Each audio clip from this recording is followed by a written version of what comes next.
之前总有小伙伴问我啊，UP，你好像都不怎么玩特摄，谁说的？谁说的？谁说的？谁说的？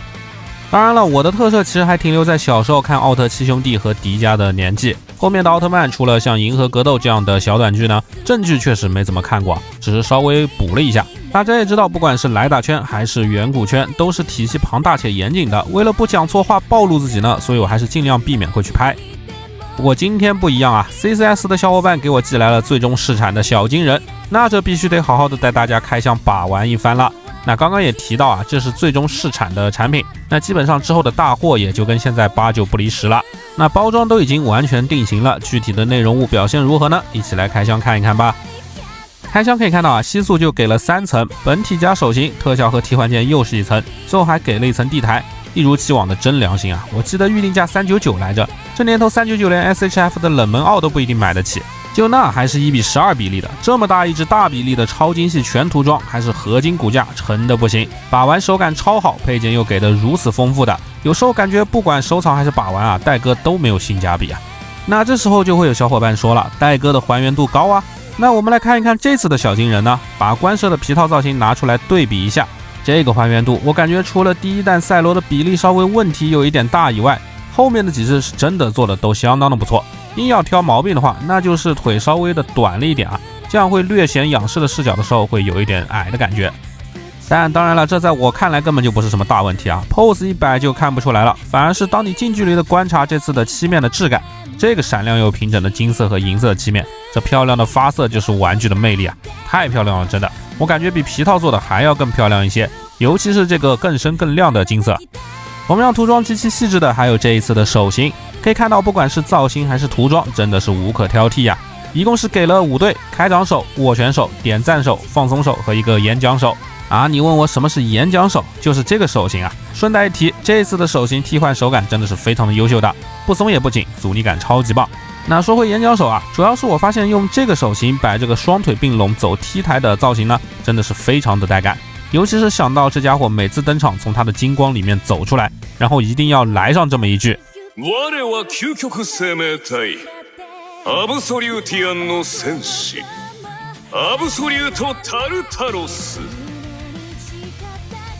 每次都有来一段自我介绍，就真的是非常的搞笑。不过官方的包装用的是这个给自己的点赞手，这个演讲手实际是打架的时候用的，我觉得不够带感啊，正确的用法还得是像我这样。当然了，展示这个 pose 的目的可不是为了这个手型。可以看到啊，这次的小金人如此粗壮的大腿竟然奇迹般的做到了并拢，这说明官方在玩具的可动还原上是下了很大的心思的。在大腿的根部交接处的这里啊，增加了一段长的球冠，这使得金色部分的大腿可以进一步的向各个方向活动30度以上。那像这样的话，两腿加在一起就能实现并拢了，而且阻尼感调教的很好，一点也不松。CCS 在把玩的部分真的是做了大量的优化的，就比如说整体的合金配重，因为做的非常的合理啊，这样的踢腿也根本不需要任何支架就能自立。那既然讲到了支架，这次的本体支架还是给的经典的黑底烫金款式，背后可以伸出2个触角来防止重心后倾，也依旧是一根超级粗壮的不锈钢棒子撑底，配合上这个超大尺寸的夹腰式的透明夹，这个支架最大的槽点也就是不能调整角度了。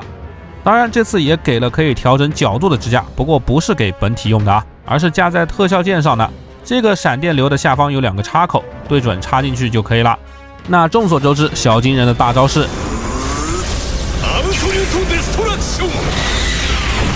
那这几乎也就是银河格斗里小金人展现出来的唯一光线攻击技能了。为了还原好这唯一的威力爆炸的一击， CCS 这边是准备了2段特效，首先是这个头部的能量波，闪电的部分是硬胶，其他的软胶部分用了渐变的涂装，所以一打上去就会感觉在发亮啊。那背后还给了这个超大的电流的特效，造型也是非常的复杂。前端有防呆的插口，对准内部孔位插进去就 OK 了。不过要注意啊，不要折断闪电的部分。由于该特效件过于粗壮了，虽然给了2个专用的抱住手的发招手，但也只是做了末端的凹陷，没有给直接的连接，还是需要配合来支架才能使用的。同时为了摆出双手合十于前的造型呢，肩部这里也做了很多的优化，比如说这个肩胛吧，内部给了2段的球关轴连接，所以可以看到这里的可动范围其实是非常大的，几乎是不会干涉到肩部的可动的。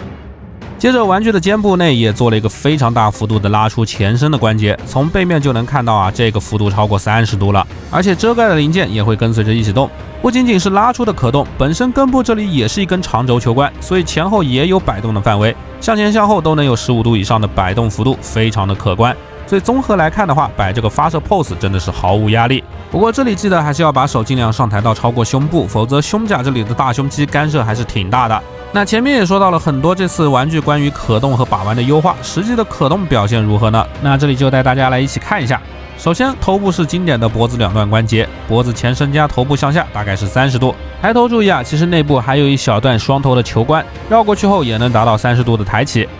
左右的侧摆幅度也很大，主要是脖子的下段有30度以上的摆动幅度。脖子的根部也是球冠，所以360度没有问题，但是因为太紧了，掰到左右90度的话也够用了。大臂的360度垂直大风车没有压力。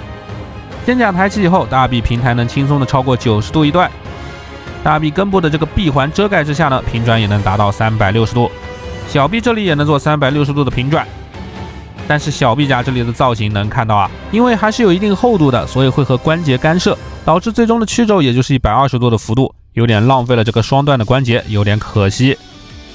最后手腕也能做上下30度的摆动。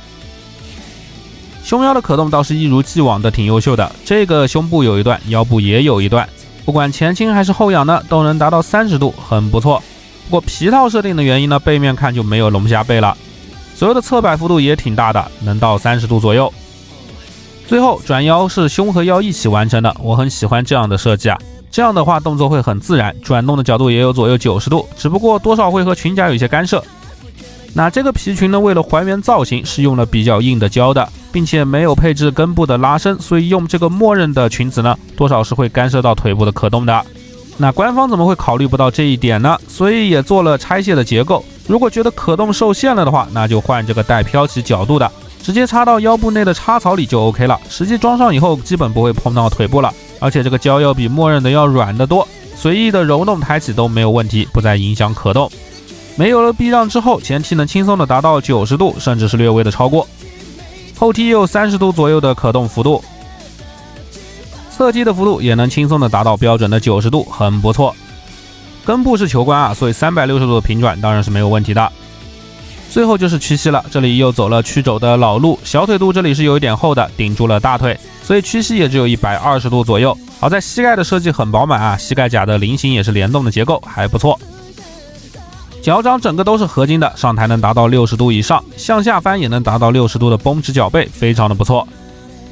脚尖也有一段15度左右的独立上抬，实心轴不用怕，360度的旋转也是没有问题的。最后就是接地了，理论上来说这个忍者脚的接地是没有问题的，但脚踝两侧的装甲是有干涉的，所以也只有内外60度不到的范围，当然也非常的够用了。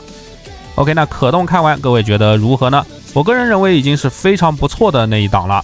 这边就随便展示一下我拍的 pose， 几乎所有类型的武打动作都是手到擒来啊，除了屈膝和屈肘稍有遗憾以外，这个体型能设计出这样的可动真的是非常不容易了。那 CCS 官方知道自己的屈膝和屈肘有问题吗？我想应该是知道的吧，只是来不及改了而已。就像这一次的眼部的亮灯结构，用的是按键而不是磁吸的开关，主要也是小金人老早就定稿设计好了，但也是因为各种各样的原因现在才发售。不过这次依旧是非常良心的把电池也给带上了，安装的体验也非常的丝滑，头盖骨这里也是磁吸的结构，直接拿下来就 OK 了。那简单的放2节纽扣电池就能点亮。这个亮灯的效果呢，没有异色也没有漏光，亮度也非常的高，可以说完全不输给原版皮套的效果。我真的是挑不出什么毛病的，只能说399的价格，灯光可动配件全都有，我也不知道到底还要求什么更多的了。好了，那么以上也就是本期评测的全部内容了。CCS 家的光轨迹这个系列真的也是越做越好了，我真的是非常喜欢他们公司啊，真是在无限进步，造福玩家。那喜欢的兄弟们也不要错过去预定呀。OK， 本期评测也就到这里了，那么大家下期再见喽。